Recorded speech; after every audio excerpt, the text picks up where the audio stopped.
Hello friends, कैसे हैं आप सभी लोग। तो आशा करती हूँ बढ़िया ही होंगे आप लोग और अपनी पढ़ाई कर रहे होंगे। तो आज मैं बताऊँगी आप लोगों को आकलन और मूल्यांकन में अंतर।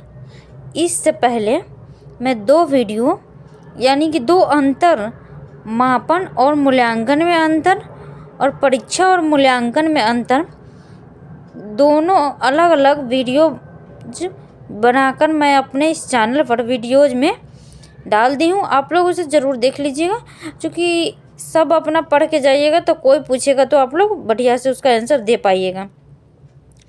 तो इससे पहले दो वीडियो हैं, मापन और मूल्यांकन का और परीक्षा और मूल्यांकन में अंतर का, जो कि इस बार कश्मीर यूनिवर्सिटी में परीक्षा और मूल्यांकन में अंतर पूछा गया था और आगे भी पूछा जा सकता है। एक बार परीक्षा और मूल्यांकन में अंतर पूछा है तो अगले बार हो सकता है मापन एंड मूल्यांकन में अंतर पूछ दें, नहीं तो आकलन एंड मूल्यांकन में अंतर पूछ दें। तो मैं सारा बता दे रही हूँ आप लोगों को, आप लोग ज़रूर देख लीजिएगा। और मापन एंड मूल्यांकन का भी ये जो अर्थ, परिभाषा, उद्देश्य लॉन्ग क्वेश्चन में पूछा जाता है वो सारा अपलोड है। आप लोग मेरे इस चैनल पर जाइएगा तो उस वीडियोज़ में सारा लॉन्ग वीडियो मिलेगी, आप लोग ज़रूर देख लीजिएगा उसे। तो ये है आकलन और मूल्यांकन में अंतर। इसमें है एक नंबर में, यह मापन का सूक्ष्म रूप है। आकलन मापन का सूक्ष्म रूप है। मूल्यांकन इसका क्षेत्र व्यापक होता है। इसके अंतर्गत आकलन तथा मापन दोनों समाहित रहते हैं। फिर दूसरे नंबर में आकलन प्रक्रिया केंद्रित होता है, मूल्यांकन प्रक्रिया केंद्रित है, परिणाम केंद्रित है। आकलन प्रक्रिया केंद्रित होता है, मूल्यांकन परिणाम केंद्रित होता है। तीसरे नंबर में है, आकलन द्वारा सूचना प्राप्त करने के साधनों का प्रयोग किया जाता है। मूल्यांकन में है, मूल्यांकन क्रमबद्ध सूचनाओं का संग्रह है जिसके द्वारा निर्णय लिए जाते हैं। चौथे नंबर में है, इसका क्षेत्र अत्यंत सीमित होता है और मूल्यांकन के क्षेत्र व्यापक होता है।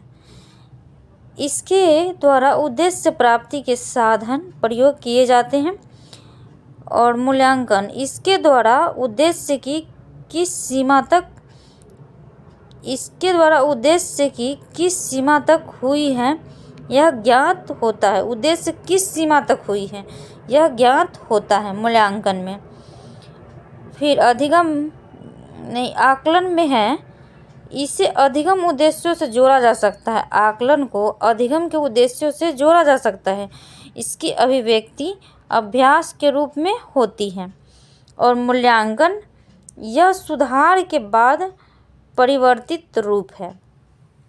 तो ये है आकलन और मूल्यांकन में अंतर। इससे आगे और भी है, आप लोग देख लीजिए और इसको वीडियो को रोक कर आप लोग इस सारे नोटबुक में अपने लिख लीजिएगा। उसके बाद फिर आप लोग जब लिख लीजिएगा तो लिखने से कोई भी चीज़ ज़्यादा समझ में आती है। तो लिखने के बाद अपने हाथ से लिखिएगा तो अक्षर, शब्द, उसका अर्थ ज़्यादा समझ में आता है। तो लिख कर फिर पढ़िएगा तो आसानी होगी। आप लोगों के लिए ही मैं ऐसा बता रही हूँ। इसके द्वारा, इस 7 नंबर में है, इसके द्वारा चयन संग्रह किया जाता है और मूल्यांकन इसमें अंक प्रदान के बाद मूल्यों का निर्धारण किया जाता है। फिर है आकलन में, इसके द्वारा भविष्यवाणी के विषय में केवल अनुमान लगाया जाता है। मूल्यांकन परिणामों के आधार पर छात्रों के संबंध में पूर्ण स्वतंत्रता के साथ भविष्यवाणी की जा सकती है।